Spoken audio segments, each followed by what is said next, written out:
The United Nations is sending a sharp warning to the entire world about climate change, especially when it comes to countries failing to meet reduction targets. Imtiaz Tyab is in London following this story as well as other headlines from around the world for us. Good morning, Imtiaz. Anne-Marie, good to talk to you, and good morning. Yeah, we're going to start with that pretty grim news about climate change. A lot of news about climate change is, of course, grim.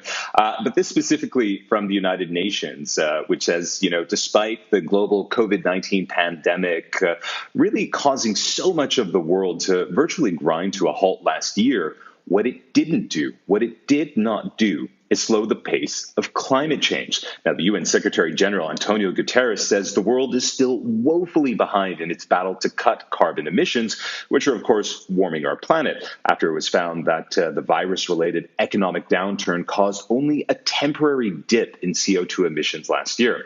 Now, that's obviously not enough to see any kind of meaningful reverse in the rising levels of greenhouse gases in the atmosphere, which, of course, is causing global warming.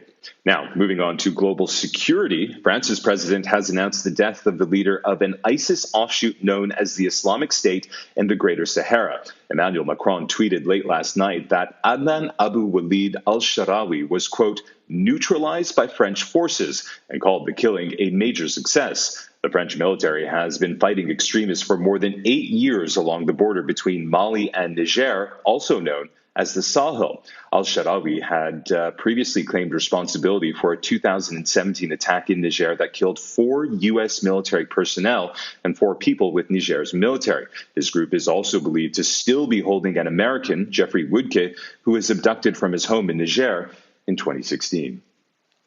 All right, in other COVID-related news, Russian President Vladimir Putin is self-isolating after dozens of people in his inner circle fell ill with the virus. Speaking via video link at a summit of a Russia-led security bloc being held in Tajikistan that Putin had initially planned to attend in person, he confirmed dozens of his entourage were infected. Now, the 68-year-old has had 2 shots of Russia's Sputnik V vaccine, and according to one of his spokespersons, that the self-isolation that he's in will last likely up to a week. He also went on to say that he was unaware of anyone at the Kremlin being gravely ill from COVID-19. And finally, the U.S., United Kingdom, and Australia have announced a historic pact in the Asia-Pacific. Now, this is called the AUKUS Pact, and it's being seen as an effort to counter China's rapidly rising influence in that region.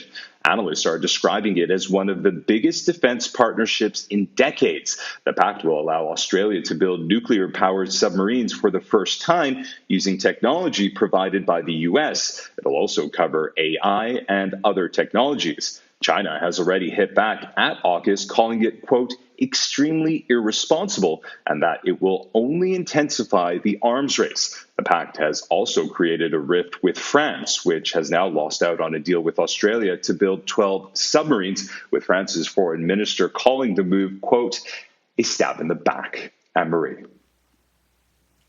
Wow, Imtiaz, thank you very much.